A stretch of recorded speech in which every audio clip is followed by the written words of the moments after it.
सम्मन क्या होता है?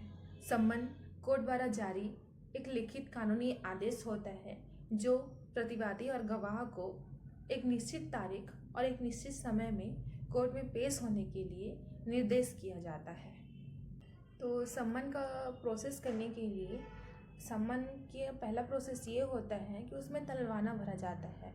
तो तलवाना कैसे भरा जाता है वो आज आपको मैं सिखाऊंगी। उस तलवाने को वाद पत्र के साथ नोटिस के लिए जारी किया जाता है। यह नोटिस प्रतिवादी या गवाह को जाएगा। तो यह है तलवाना का फॉर्म जिसके बारे में मैं बता रही थी। तो चलिए इसको कैसे भरते हैं मैं आपको ये बताती हूँ।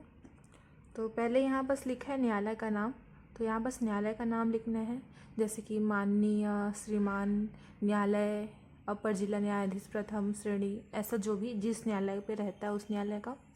यहाँ पर अपना आदेश दिनांक आएगा, जिस डेट पे उस केस का ऑर्डर हुआ रहता है, मतलब कि उस केस का ये ऑर्डर हुआ रहता है कि हाँ ये केस एक्सेप्ट कर लिया गया, तो उसको एक नया वहाँ पर केस नंबर मिलता है, इसलिए इसको आदेश दिनांक बोला जाता है। अब यहाँ पर अपील का मुकाम या दीवानी या वाद का जो मुकाम नंबर है, यानी कि यहाँ पर केस नंबर आएगा। अब यहाँ पर देखेंगे तो पेशी तारीख, मतलब उसकी पेशी जो नेक्स्ट हियरिंग का डेट होता है वो यहाँ पर आएगा। यहाँ पर जो है प्लेंटिव का नेम, वादी का नाम, और यहाँ पर जो है प्रतिवादी का नाम। अब ये जो सम्मन का जो नोटिस होता है वो प्रतिवादी या गवाह को जाता है, तो ये किसकी ओर से कहलाएगा? आवेदक की ओर से जा रहा है। यहाँ पर जो वाद पत्र में प्रतिवादी का फुल एड्रेस लिखा रहता है, नाम, पता, पति जो भी रहा उसका नाम, फुल एड्रेस, यहाँ पर ये 2 कॉलम पे उस व्यक्ति का नाम जिस पर तामील करना है और जिस पर तामील करना है उसका पूरा पता, मतलब कि ये दोनों कॉलम पे मिला के, जैसे कि पॉइंट 1 अगर एक प्रतिवादी है, पॉइंट 2 अगर 2 प्रतिवादी है, पॉइंट 3 अगर 3 प्रतिवादी है। अगर एक ही प्रतिवादी है तो केवल एक पे आएगा, और अगर बहुत सारे प्रतिवादी हैं और अगर यहाँ तक आपका फॉर्म भर जाता है, जैसे कि 4 प्रतिवादी क्रमांक 4, प्रतिवादी क्रमांक 5, प्रतिवादी क्रमांक 6, अगर मान लीजिए हमारे पास 10 प्रतिवादी हैं तो 6 प्रतिवादी का नाम यहाँ पास तो आ गया इतने में, तो बाकी 4 का नाम लिखने के लिए क्या करना पड़ेगा? उसके लिए हमको नया तलवाना लाना पड़ेगा, दूसरे तलवाने पे फॉर्म भरेंगे, उस पर प्रतिवादी क्रमांक 7, 8, 9, 10 करके। अब यहाँ पर फीस पे आएगा अपना 2 रुपये। अगर एक प्रतिवादी है, एक को सम्मन जारी हो रहा है, तो एक का फीस जो है 2 रुपये है। अगर 10 प्रतिवादी है तो कितना रुपये होगा? 20 रुपये। तो ये यहाँ पर अपना टिकट लगता है, 2 रुपये का हो, चाहे 5 का हो, चाहे 20 का, जितना रुपए का आपको यहाँ पर सम्मन पे दिया गया है उतने ही रुपए का आपको यहाँ पर टिकट लगाना है यहाँ पर। अब विवरण में क्या लिखना है कि साधारण नोटिस है कि रजिस्टर्ड नोटिस है, तामील हेतु करके यहाँ पर लिखना है।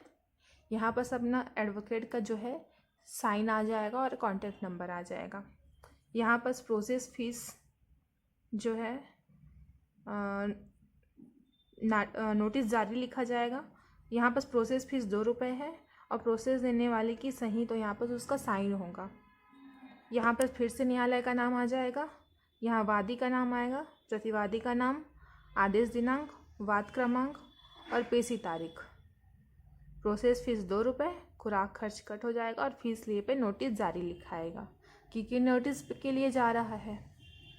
अब जो इसका ये वाला हिस्सा है, ये जो पावती है, अब जब भी ये तलवाना पटाने जाएंगे तलवाना शाखा में, तो वो जो है आपको ये पावती आपको देंगे और ये अपने पास रखेंगे। फिर जब भी वो डेट देंगे आपको तलवाना लिफाफा वापस मिलने का, उस डेट पे आप ये जो पावती रहेगा इसको लेके जाएंगे उनके पास, तो वो आपको लिफाफा आपको सील साइन करके रिटर्न करेंगे। फिर आपको उसको डाकघर में पोस्ट करना होगा। अब आपको लिफाफा कैसे भरा जाता है वो मैं बताती हूँ। और हाँ, लिफाफा के साथ में आपको एक्नॉलेजमेंट भी लगता है। तो लिफाफा और एक्नॉलेजमेंट और तलवाना तीनों साथ में लगता है, उसके बाद हम इसका तलवाना पटाने जाते हैं।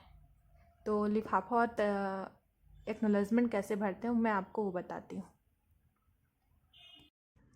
तो ये है अपना इन्वेलप जिसको बोलते हैं लिफाफा।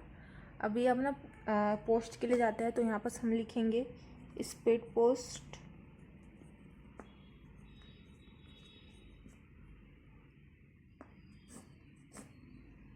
यहाँ पास बीच में लाइन खींचेंगे, प्रेषक यहाँ पास आएगा और यहाँ पास प्रति आएगा। यहाँ पास आपका प्रोसेस क्रमांक, प्रकरण क्रमांक, पेशी तारीख और पक्षकार का जो नाम रहता है प्लेंटिव डिफेंडेंट वो यहाँ पास आ जाएगा। प्रति में यहाँ पर जो प्रतिवादी का फुल एड्रेस रहता है या जो गवाह रहता है जिसको तामील करना होता है उसका यहाँ पर फुल एड्रेस आ जाएगा, नेम, पता, उम्र, पिन कोड, मोबाइल नंबर जो भी रहेगा प्रतिवादी या गवाह उसका यहाँ पास आ जाएगा प्रति के तौर पे। तो ये अपना एनवलप हो गया। एनवलप को ऐसे भरा जाता है। ये अपना होता है एक्नॉलेजमेंट, इसको बोला जाता है एक्नॉलेजमेंट। ये पिंक कलर, ब्लू कलर और येलो कलर में भी आता है और भी कई सारे कलर होते हैं जो इसमें आता है। तो लिफाफा के पीछे हमको इसको ऐड करना होता है एनवलप को। तो एनवलप में यहाँ पर जो है जो भी प्रतिवादी होती है या गवाह होती है उनका फुल एड्रेस यहाँ पास आ जाएगा। जैसे यहाँ पास प्रति पे हमने लिखा था फुल एड्रेस, वैसे ही यहाँ पास एनवलप पे आ जाता है। अब ये एनवलप जो है उसके पीछे तो ये एक्नॉलेजमेंट लग गया। एक्नॉलेजमेंट के पीछे जो है यहाँ पास अपना लिखा होता है प्रोसेस क्रमांक। यहाँ पास अपना होगा इसका पेशी तारीख और यहाँ पास होगा इसका प्रकरण क्रमांक।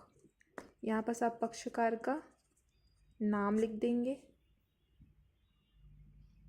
तो ये अपना एक्नॉलेजमेंट जो है रेडी हो गया है। अब आपको तलवाना, एनवलप और एक्नॉलेजमेंट एक साथ ऐड करना बताती हूँ। जैसे कि ये अपना तलवाना हो गया, तलवाना के पीछे लगेगा अपना एनवलप और एनवलप के पीछे लगेगा अपना एक्नॉलेजमेंट।